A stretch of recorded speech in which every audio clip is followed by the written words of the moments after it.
और मैं हूं आपके साथ मानवी ठाकुर। शुरुआत करते हैं आज की खास खबर। एयर टर्मिनल के साथ ही देश की 16 एयरपोर्ट का लोकार्पण एवं शिलान्यास कार्यक्रम रविवार को संपन्न हुआ।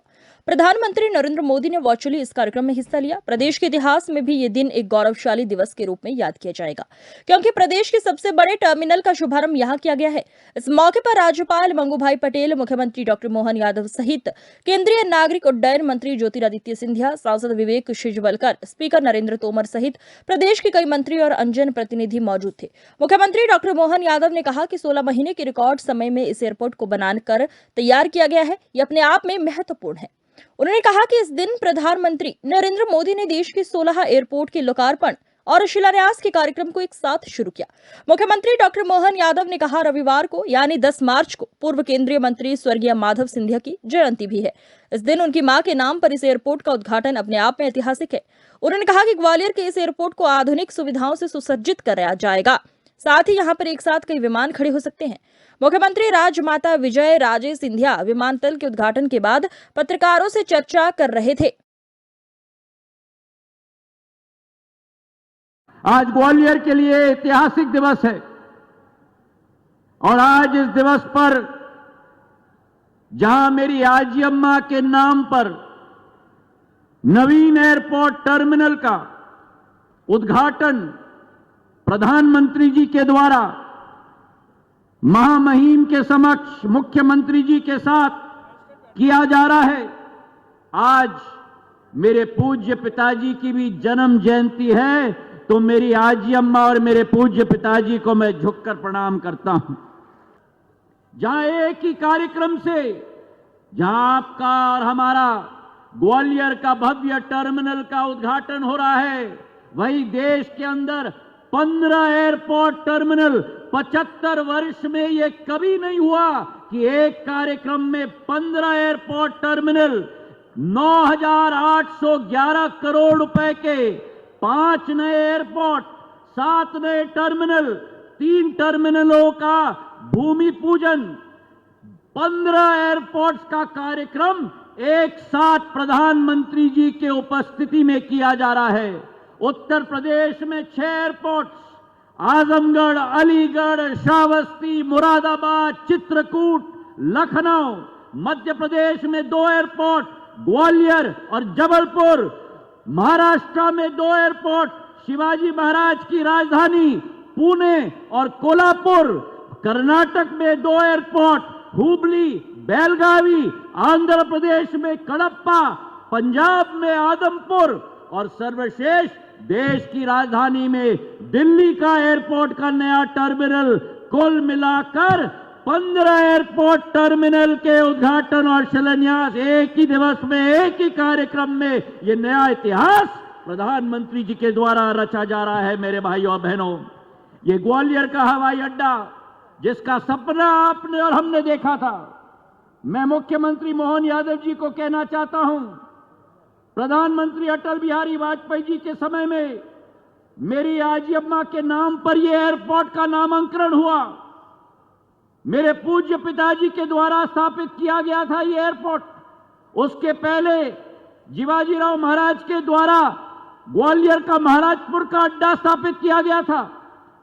और अगर एक योग्य आजी का योग्य नाती मैं हूं और योग्य पिता का योग्य पुत्र मैं हूं, तो मैंने भी ठान लिया कि एक ऐसा एयरपोर्ट ग्वालियर में बनना चाहिए जिससे पूरे प्रदेश का नहीं, देश का शान और मान बढ़ पाए। मेरे भाई और बहनों, 650 करोड़ रुपए का ये एयरपोर्ट। और इस मंच से मैं नरेंद्र सिंह तोमर जी को भी, नरेंद्र सिंह जी, मैं आपको भी धन्यवाद अर्पित करना चाहता हूं। हमने शुरुआत की थी 29 एकड़ की छोटी जमीन सिविल एन्क्लेव की। मैं नरेंद्र सिंह जी के पास गया, मैंने कहा कि आलू संसाधन का हमारा केंद्र यहां है, वहां से जमीन हमें दीजिए। अब कल्पना करो, 29 एकड़ की जमीन थी, ये एयरपोर्ट बना है 144 एकड़ की जमीन पर। मेरे भाई और बहनों, और देखो इतिहास जो हमने रचा है, आपने रचा है, मोहन यादव जी ने रचा है, सभी ने साथ में मिलकर रचा है।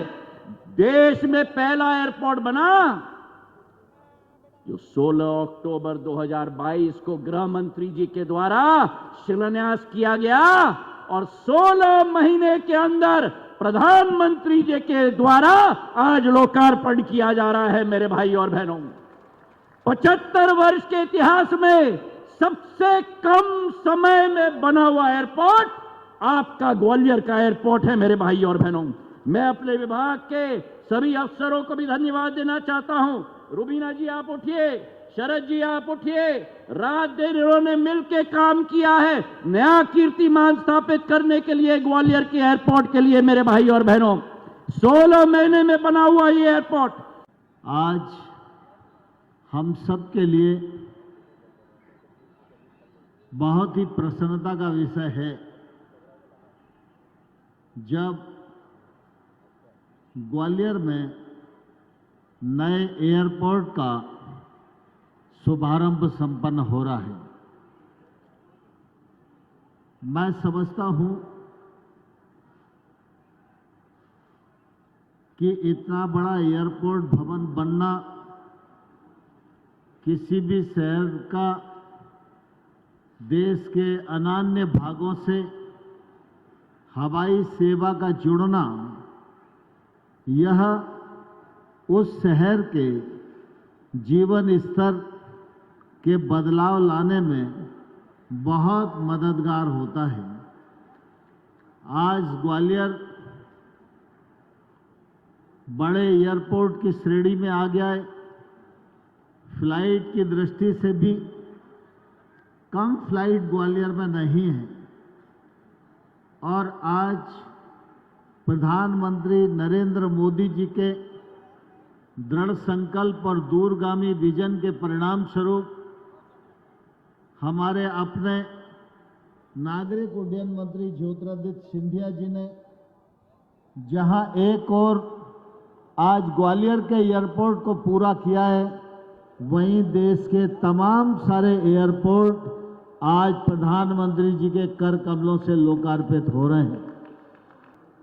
मुझे इस बात की भी प्रसन्नता है कि जब ग्वालियर एयरपोर्ट बना तो आम तौर पर सीमेंट और ईंट, रेता और बजरी से किसी भी भवन का बनना तो आसान होता है, लेकिन अगर भवन प्राणविहीन हो तो मजा नहीं आता। सिंधिया जी की सूझबूझ और उनके विजन के परिणाम स्वरूप आज इस एयरपोर्ट में आप देखेंगे तो इस एयरपोर्ट में ग्वालियर का किला भी दिखेगा, तेली का मंदिर भी दिखेगा, सास बहू का मंदिर भी दिखेगा, जयविलास भी दिखेगा, मोती महल भी दिखेगा, ग्वालियर का संगीत भी दिखेगा, ग्वालियर की संस्कृति भी दिखेगी। समूचे ग्वालियर को एयरपोर्ट की बिल्डिंग में समाविष्ट करके जो उसको प्राणवान बनाने की एक सफलतम कोशिश की है, उसके लिए मैं ज्योतिरादित्य सिंधिया जी को हृदय से बहुत बहुत धन्यवाद देना चाहता हूं। आज राजमाता जी की जो प्रतिमा यहाँ स्थापित हुई है, मेरे सामने दाईं ओर बाईं ओर और पीछे तक जो लोग बैठे हुए दोनों हाथ ऊपर खड़े करके तालियां बजाकर जोरदार हम अपने श्रद्धा सुमन राजमाता जी के चरणों में प्रस्तुत करें। बहुत बहुत धन्यवाद। की राशि सभी हमारे श्रमिक बंधुओं के खाते में डालने की आज कार्रवाई संपन्न की। जोरदार ताली बजाएं अपने भाई बहनों के लिए। विभिन्न विभागों के 31.62 करोड़ के 257 विकास कार्यों की भी यहीं पर लोकार्पण करने की कार्रवाई की गई है। आज जहां हमने इस एयरपोर्ट पे स्वर्गीय राजमाता सिंधिया का इतिहास कौन नहीं जानता है, स्वर्गीय महाराज माधवराव सिंधिया को कौन नहीं जानता है। पहले 1971 में अगर भारतीय जनता पार्टी ने अपने कदम बढ़ाए तो पहली विजय जहां जहां मिली वो हमारा गुना, जहां स्वर्गीय माधवराव सिंधिया पहली बार जीते, भिंड स्वर्गीय राजमाता सिंधिया जी जीती और ग्वालियर स्वर्गीय भारत रत्न अटल बिहारी वाजपेयी ने जनसंघ का झंडा फहराया था। ग्वालियर की धरती वो अद्वितीय धरती है जिसके आधार पर भारतीय जनता पार्टी ने, जैसे एयरपोर्ट धीरे धीरे बढ़ रहा है, ऐसे भारतीय जनता पार्टी जनसंघ के जमाने से धीरे धीरे जब बढ़ने लगी तो सबसे पहले आश्रय जहां मिला, ऐसी स्वर्गीय राजमाता सिंधिया जी का आश्रय मिला। जोरदार तालियां बजाएं हमारी अपनी राजमाता के लिए, जिनके नाम पर यह हमारा एयरपोर्ट का शुभारंभ हुआ है। वास्तव में जब मां की प्रतिमा हमारे सामने दिखी तो लगा कि अब वास्तव में हमारी अपनी राजनीतिक यात्रा का ये वात्सल्य मिल गया, ये प्रेम मिल गया। आज के इस अवसर पर महामहिम हमारे बीच बैठे हैं, जोरदार अभिनंदन करो माननीय महामहिम हमारे मंगूभाई पटेल साहब का, जिनका सदैव अच्छे कामों में इसी प्रकार का आशीर्वाद मिलता है।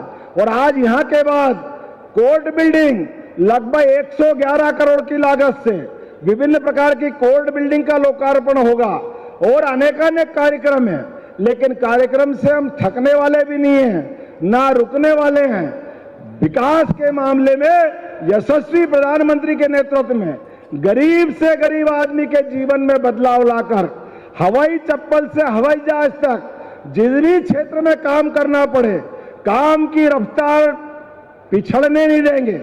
उसी प्रकार से व्यक्तिगत जीवन में भी जिस जिस जगह जहां जरूरत पड़े सरकार हमेशा खड़ी दिखाई देगी। आने वाले समय में हमारे सभी देवस्थान, हमको मालूम है अभी जनवरी में अयोध्या के लिए बोलिए जय जय श्री राम, इधर से आवाज नहीं आई जय जय श्री राम, उधर की आवाज, दोनों में कंपटीशन करते जय जय श्री राम। हमको मालूम है अगर एयरपोर्ट का उद्घाटन हो रहा है तो हमारा इतिहास भगवान राम का 17 लाख साल पुराना इतिहास है। उस समय भी विमान था। राम राज्य जब आते तो राम राज्य के लिए विमान की अत्यंत आवश्यकता लगती है। विमान के माध्यम से हमारे देश और प्रदेश में अंदर गति हो, प्रगति हो। और दुश्मन आंख दिखाए तो आंख में आंख डाल करके हिसाब चुकता करने के लिए भी नरेंद्र मोदी जी के नेतृत्व में सर्जिकल स्ट्राइक में ग्वालियर से हवाई जहाज उड़े थे और पाकिस्तान की हवा निकालने का काम किया था। ये इतिहास भी ग्वालियर का है। ये केवल हमारी सुख सुविधा के लिए नहीं बन रहा है, ये जीवन के सब क्षेत्रों में समान रूप से इसी प्रकार से विकास के काम चलते जाएंगे। आज के इस अवसर पर जोरदार ताली बजा करके पूरे कार्यक्रम के साथ विकास के मामले में हम सब संकल्प करें। विकास का क्रम यही जारी रहेगा। बहुत बहुत धन्यवाद। भारत माता।